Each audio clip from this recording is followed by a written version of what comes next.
Le taux d'occupation pour le camping Pointe-aux-Oies en constante hausse.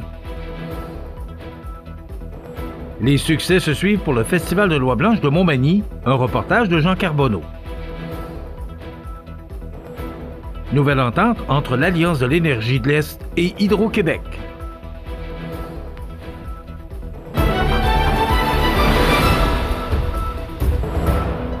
Jeudi 17 octobre 2024. Bonjour, mesdames et messieurs, et bienvenue à votre bulletin d'information sur le réseau de télévision CMA TV.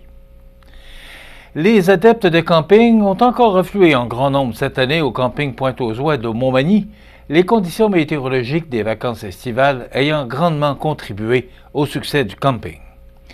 Déjà en mode 2025, l'équipe du camping Manimontois travaille sur de nouveaux projets pour la prochaine saison afin de maintenir ou même d'augmenter le taux d'occupation.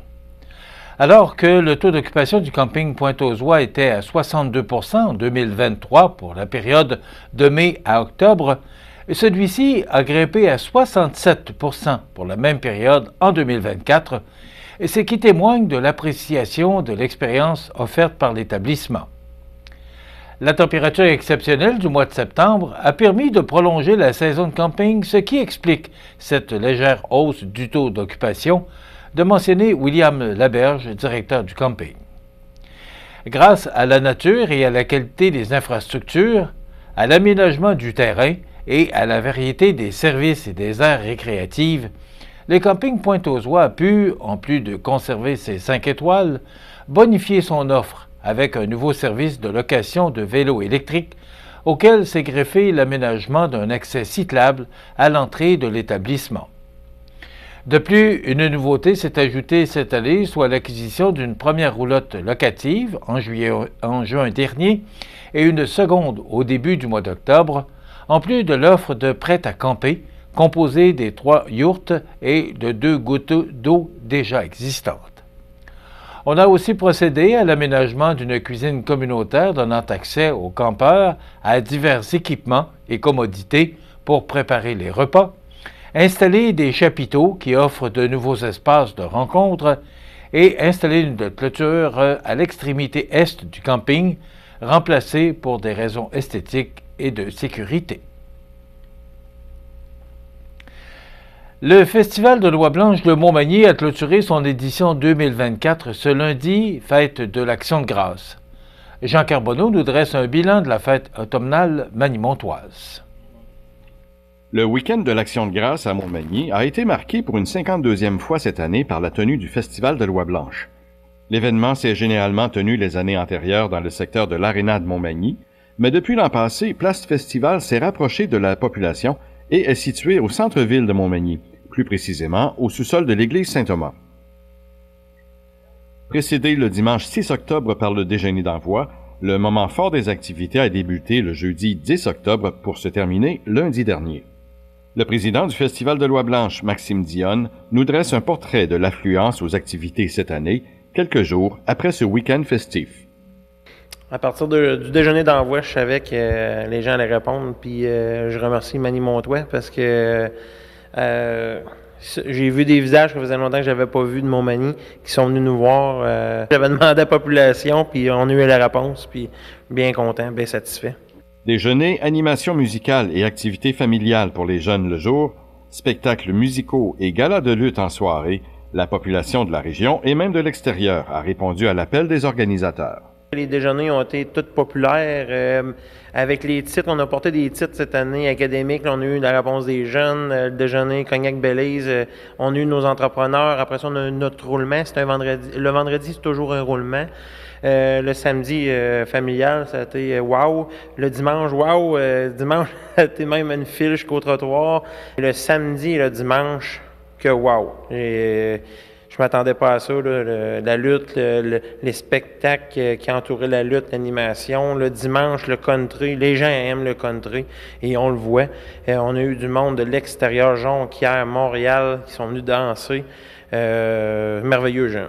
Somme toute, l'édition 2024 du Festival de l'Oie Blanche aura été un succès certain. Reste à voir cependant ce que dira le bilan en fin d'année. C'est ce que nous saurons dans les prochaines semaines. Ici Jean Carbonneau, CMA TV Information, Montmagny. Nouvelle entente entre l'Alliance de l'énergie de l'Est et Hydro-Québec. On vous donne tous les détails dans 60 secondes. Animalerie Montmagny, on aime vos félins, parfois taquins. Oui, vos chiens, même les coquins. Vos oiseaux qui chantent en duo, c'est pour l'amour des animaux. Animalerie Montmagny, pour l'amour des animaux. CEMA TV agrandit son rayonnement de diffusion. En plus de regarder CEMA TV sur son site web et sur le câble de Cogeco, vous pouvez maintenant capter la programmation de CEMA TV sur le canal numérique 206 ou analogique 14 sur le câble de Saint-Pamphile. CEMA TV, partout pour vous.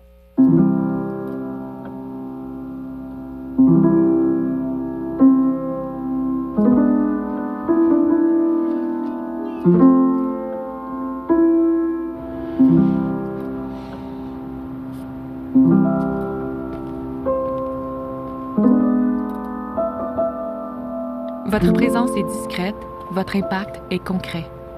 Centraide aide 225 organismes. Vous regardez CEMA TV, le réseau de l'information sur la Côte-du-Sud.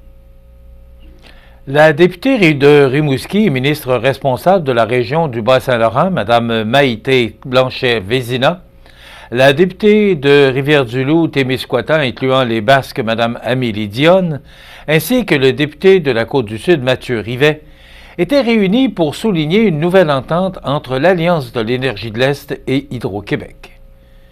Comme le gouvernement du Québec souhaite doubler la capacité d'Hydro-Québec pour assurer la transition énergétique, il devenait essentiel d'augmenter la production d'énergie et la diversifier, et cette ambition passait notamment par le développement de l'éolien.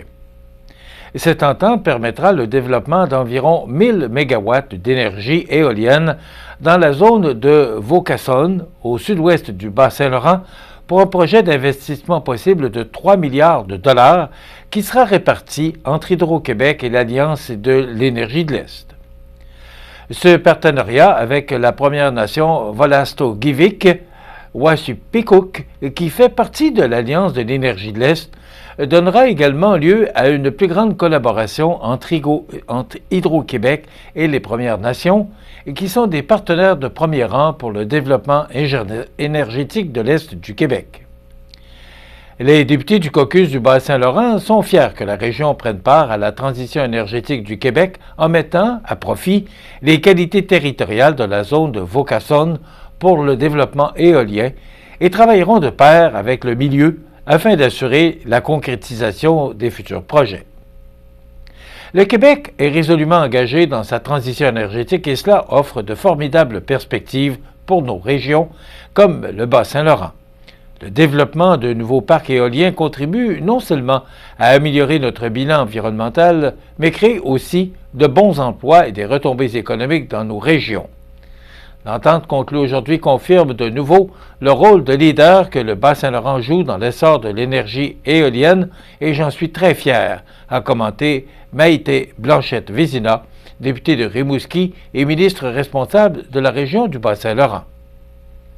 Le développement éolien dans la région du Bas-Saint-Laurent nous offre une chance unique de participer à la transition énergétique et de renforcer l'économie locale. Grâce à des partenaires solides, nous pouvons générer des retombées considérables qui bénéficieront à nos communautés. On crée ainsi des emplois durables et on soutient des projets locaux qui améliorent la qualité de vie de tous les citoyens, a rajouté Mathieu Rivet, député de la Côte-du-Sud. La campagne de vaccination contre les infections respiratoires débutait hier, mercredi. À cet effet, la population de Chaudière-Appalaches est invitée à prendre rendez-vous pour recevoir les vaccins contre la grippe et la COVID-19. La vaccination contre les infections respiratoires est offerte gratuitement à toute la population, mais est fortement recommandée pour les personnes qui présentent un risque élevé de complications en raison de leur âge ou de leur état de santé. Cela inclut les personnes souffrant de maladies chroniques telles que diabète, troubles immunitaires, maladies du cœur ou des poumons, asthme ou maladie rénale. Excusez-moi.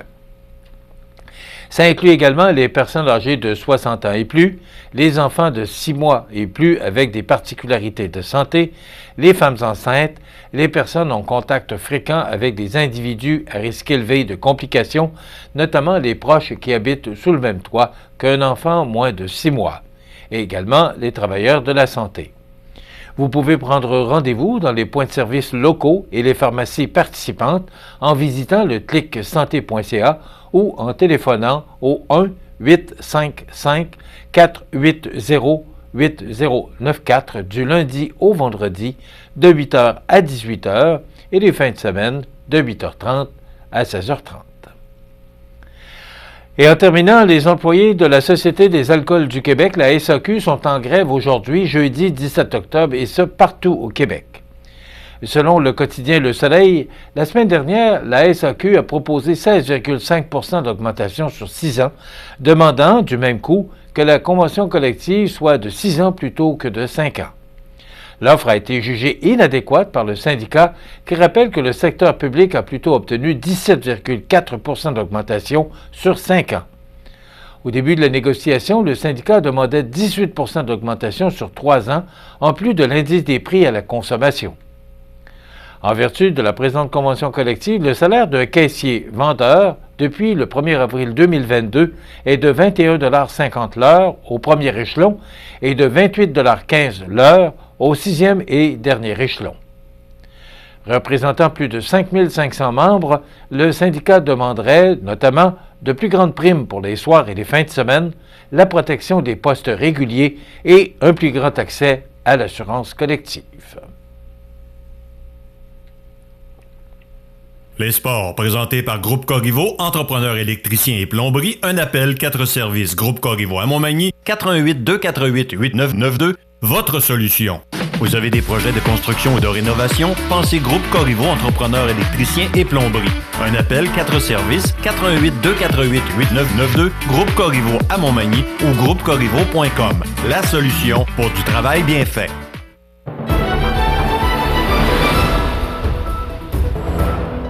Au sport, c'est ce samedi 19 octobre dès 13h au Parc Saint-Nicolas que sera donné le départ de la 7e édition de la Grande Marche de Montmagny, alors que plus de 640 marcheurs se seraient déjà inscrits, dont 9 médecins de famille. Montmagny fait à nouveau bonne figure à l'échelle du Québec en faisant partie du top 10 des villes ralliant le plus grand nombre de participants, démontrant que l'engouement des Magny-Montois pour l'événement ne s'essouffle pas. Pour ceux qui ne font pas encore partie de l'événement, il est encore temps de participer à ce grand mouvement et de venir marcher seul, en famille, entre amis, en équipe ou entre collègues, 5 km au nom des saines habitudes de vie.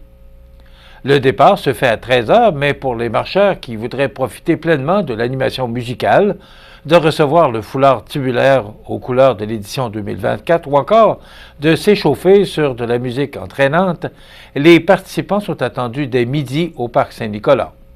On demande d'apporter votre gourde puisqu'aucune bouteille d'eau ne sera distribuée sur place.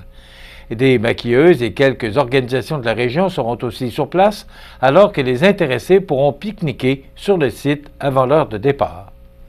Aussi, dans le cadre du budget participatif de la Ville, un kiosque sera installé pour permettre aux citoyens de Montmagny de voter pour leur projet favori, période de votation qui se déroulera jusqu'au 25 octobre 2024.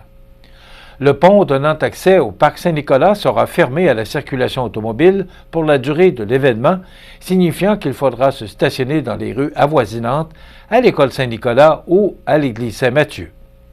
La Ville de Montmagny, les Enfants de cœur, le groupe de médecine familiale de Montmagny et la Société de développement économique encouragent l'ensemble des citoyens à participer en grand nombre à la Grande Marche du 19 octobre et lancent une invitation spéciale aux équipes sportives et aux entreprises de la région pour qu'elles portent fièrement leurs couleurs par une belle activité de groupe en dehors des heures d'entraînement ou de travail.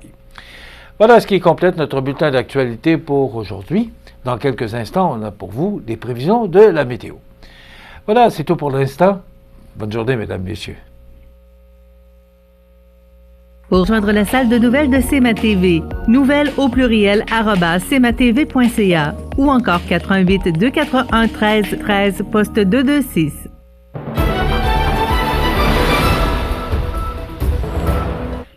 du beau temps et encore du beau temps. C'est ce qu'on a à vous annoncer pour les prochaines heures, voire pour les prochains jours. Si on regarde là, quelques nuages, mais rien de bien menaçant. Et cette image radar là, qui nous démontre là, peut-être un petit système là, mais, du côté nord du fleuve. Donc, je pense qu'on peut dormir tranquille. C'était extrêmement frais ou froid. Si on peut dire que c'est froid, 2 degrés ce matin, c'était quand même assez froid pour cette période-ci de l'année. Donc aujourd'hui, c'est du temps généralement ensoleillé, des vents qui deviendront du sud-ouest à 20 km/h cet après-midi, avec un maximum de 11 degrés. Ce soir et de la nuit prochaine, ciel dégagé, vent du sud-ouest de 20 km/h qui deviendront légers au cours de la soirée, avec un minimum de plus 5. Je ne sais pas si vous avez eu l'occasion de voir la lune ce matin, là, à bonne heure. C'était vraiment magnifique. Demain vendredi, c'est du soleil, vent devenant du sud-ouest à 30 km/h, tard en après-midi, maximum de 12. Samedi, du soleil avec 13 degrés. Dimanche, du soleil avec 15. Et ça poursuit, ça se réchauffe pour lundi avec du soleil et un maximum de 18 degrés. On est bien au-dessus des normales de saison qui sont de 9 le jour, 0 la nuit. Le soleil s'est levé à 7h04 ce matin et il se couchera à 6h moins 10 ce soir.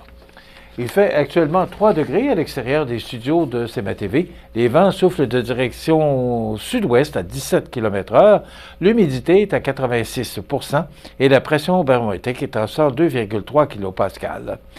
Maintenant, pour le bateau qui fait la navette entre Montmagny et l'île aux Grues, donc le premier départ était à 6h30 ce matin de l'île aux Grues. Les autres départs sont prévus pour 15h15, 17h et 18h45. Maintenant, pour les départs de Montmagny, donc le premier départ de Montmagny était à 7h30 ce matin, c'était magnifique sur le fleuve au quai de Montmagny. Les autres départs, 16h, 17h45 et 19h30. Donc, c'est pas compliqué, du beau temps, et plus on avance vers la fin de semaine, plus ce sera beau. Donc, vraiment une belle journée pour la marche qui aura lieu, cette grande marche là, qui aura lieu au Parc Saint-Nicolas le samedi 19 octobre. Dans quelques instants, on vous présente cette entrevue alors qu'on va parler mode avec Valérie Lebel, qui est copropriétaire de la boutique Rendez-vous et du magasin L'Évêque. On aura également Bernard Généreux, notre député fédéral, qui va passer le reste de l'émission avec nous. Et il y aura, bien sûr, après M. Généreux, les avis de décès. C'est ce qu'on vous propose comme menu de cette émission du 17 octobre. Je vous souhaite donc une excellente émission à notre antenne.